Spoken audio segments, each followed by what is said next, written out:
Скажите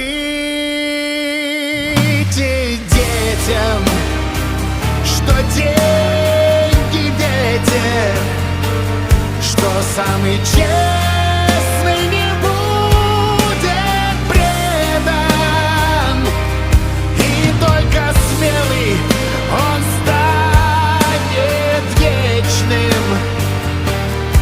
Своим об этом скажите детям.